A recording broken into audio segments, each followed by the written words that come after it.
और बात एक बार फिर से बजट से उम्मीदों की। 11 फरवरी को पेश होने वाले राज्य बजट को लेकर व्यापारी वर्ग के साथ साथ श्रमिक वर्ग की भी निगाहें टिकी हुई हैं। औद्योगिक इलाकों में दिन रात मेहनत करने वाले मजदूरों को इस बजट से बड़ी उम्मीदें हैं। भिवाड़ी और आसपास के क्षेत्रों में काम करने वाले श्रमिकों से जी मीडिया ने बातचीत की तो उनकी चिंताएं और अपेक्षाएं साफ तौर पर सामने आई। राज्य सरकार के 11 फरवरी को आने वाले बजट को लेकर सभी की निगाहें टिकी हुई है। चाहे व्यापारी वर्ग हो, चाहे बिजनेसमैन हो, चाहे सराफ व्यापारी हो या अन्य कोई व्यापारी हो। लेकिन भिवाड़ी की अगर बात करें तो भिवाड़ी वो इंडस्ट्री एरिया है जहाँ पे हजारों किलोमीटर दूर से यहाँ पे प्रवासी मजदूर यहाँ काम करते हैं। करीब 5000 से अधिक यहाँ फैक्ट्री है। 5000 से अधिक फैक्ट्रियों के अंदर अनगिनत ऐसे प्रवासी मजदूर यहाँ काम करते हैं जिनकी खुद की एक समस्या है। इस बजट को लेकर उनकी क्या मांग है, इसको लेकर हम यहाँ पे इस समय खड़े हैं भिवाड़ी के इंडस्ट्री एरिया में। क्या नाम आपका? मेरा नाम तपन कुमार। तपन कुमार जी, आम बजट आ रहा है 11 फरवरी को, क्या कुछ उम्मीदें रखती हैं आपको कि आम वर्ग के लिए कितना साबित होगा? क्या कुछ मांग रखते हैं आप? मांग क्या सर, दुनिया में वो बोलने के लिए सारी दुनिया भर की आप ये बात करती है। अभी तो एक भी ऐसे प्राइवेट स्कूल को इतना बढ़ावा दे दिया पूरा देश में, खाली राजस्थान नहीं पूरा देश में, कि एक गरीब आदमी कहाँ से प्राइवेट में, सरकारी में तो उतना सुविधा ही नहीं है, ना तो उतना टीचर है, ना वहाँ जाने चाहता है, ना इतना प्राइवेट। हर घर घर में एक गांव में 2-2 प्राइवेट स्कूल हो गया। तो आदमी जब बड़ा घर का जा रहा है तो छोटा घर का भी जा रहा है, तो सबका फैशन बन गया कि हमको प्राइवेट में ही पढ़ाना है।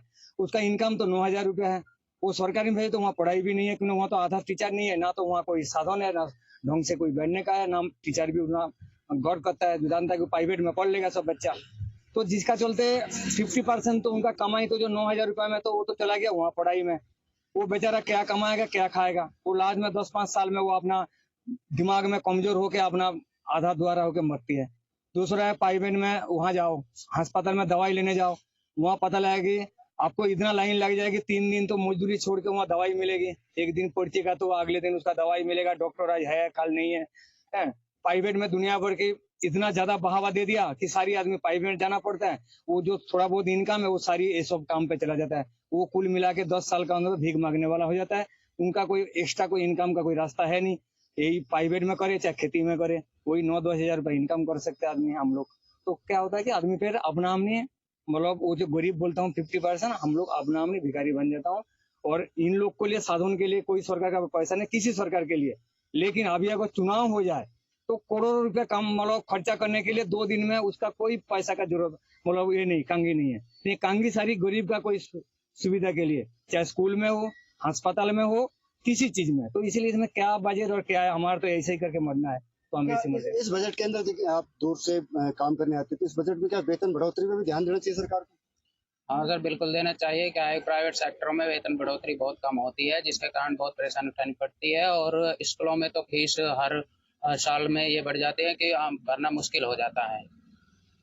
इस महंगाई की अगर बात करें तो महंगाई में जो वेतन मिलता है क्या पर्याप्त हो पाता है इस महंगाई में? नहीं, इसमें तो केवल जिंदगी यापन कर सकते हैं, ना जी सकते हैं ना मर सकते हैं, बीचे बीचे जिंदगी गुजार सकते हैं। और ना यहाँ कोई मेडिकल की सुविधा है और ना कोई एजुकेशन की सुविधा है। प्राइवेट में लूट मची है, सरकारी में सुविधा नहीं है। बिल्कुल। अगर गैस सिलेंडर की बात करें या राशन की बात करें या अन्य और जो बिजली के संसाधन उसकी बात करें तो इनमें बढ़ोतरी बहुत ज्यादा हो रही है। तो लगता है कहीं ना कहीं आम बजट में इसमें कमी करने की जरूरत है सरकार को? जी सर, जरूर। क्योंकि हमारी तनख्वाह ही इतनी कम है कि मैं इस विचार में भी नहीं सोच सकता हूँ कि जो 800 की सिलेंडर, 850 की सिलेंडर वो 900 हो जाती है, कभी 950 हो जाती है। हमारी इनकम उतनी होती नहीं, मैं उतना कर सकूँ।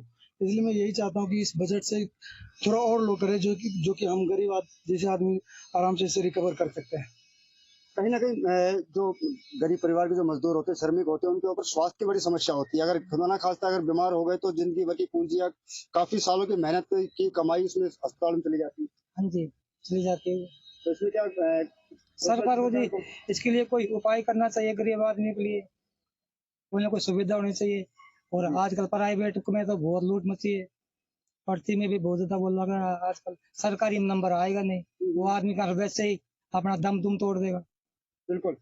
क्या कुछ और जैसे बजट जो पिछला बजट था उसमें कुछ आप लोगों को सहूलियत मिली क्या? इस बजट में कुछ और उम्मीद नहीं, हमें तो कोई उम्मीद नहीं है। अभी कोई उम्मीद नहीं है।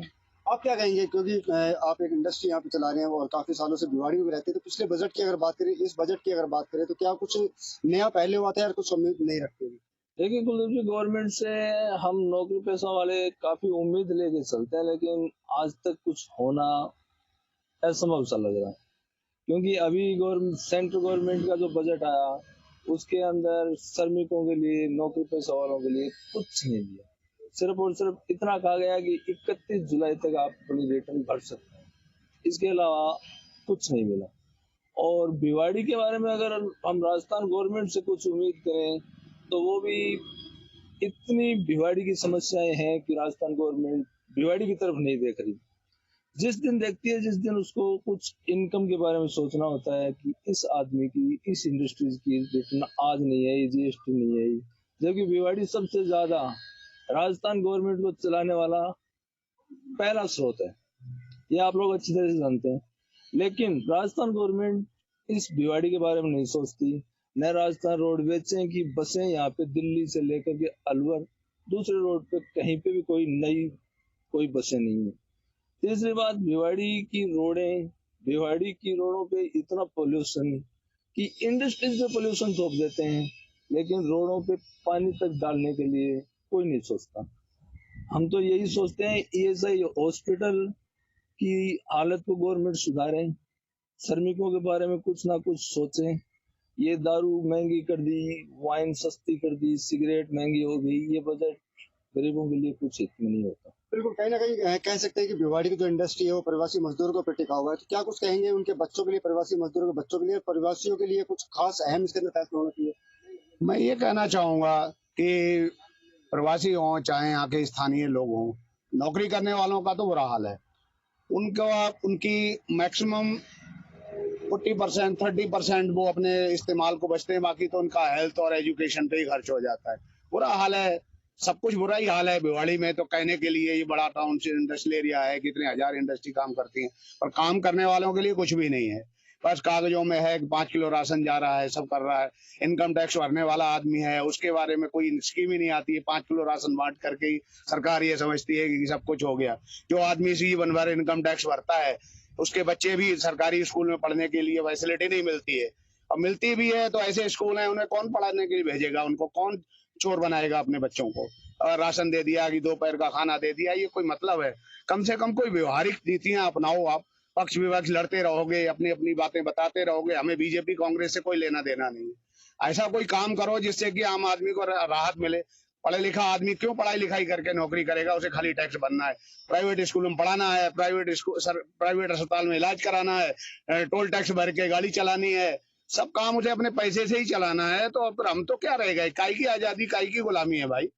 हम टैक्स भरते रहेंगे, बाद में हम रिटायर हो जाएंगे, फिर इसके बाद में बच्चों पे डिपेंड हो जाएंगे।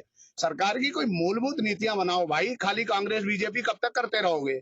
कल अखबार में बड़े बड़े नाम लिख दोगे, हमने ये कर दिया, वो कर दिया।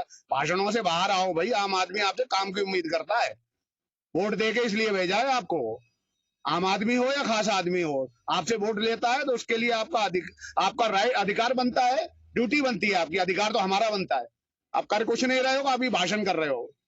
आपसे निवेदन यही है कि कुछ करो भाई। आम आदमी परेशान है, हर आदमी परेशान है, टैक्स पेयर ही परेशान है। तो बिल्कुल कहीं ना कहीं कह सकते हैं कि पिछले बजट के दौरान जो वादे जो सरकार की तरफ से किए गए थे, उन वादों से जो भिवाड़ी की जो मूलभूत सुविधाएं हैं, देखिए अगर हम बात करें मध्य वर्ग के परिवार की, तो वो कितने खुश होंगे आप इस डिबेट के माध्यम से आप देख सकते हैं। इस बजट को लेके भी इन्होंने एक आस जताई है कि इस बजट में हो सकता है कि राज्य सरकार की तरफ से कहीं ना कहीं इन लोगों का एक अहम रोल हो और इन लोगों की सहूलियत के लिए कुछ ऐसे फैसले लिए जाए जिससे इनके जो बच्चे और इनके जो खुद के जो लोग हैं वो सुरक्षित और एक अच्छा जीवन भिवाड़ी के लिए जी सके। सहयोगी आसिफ खान के साथ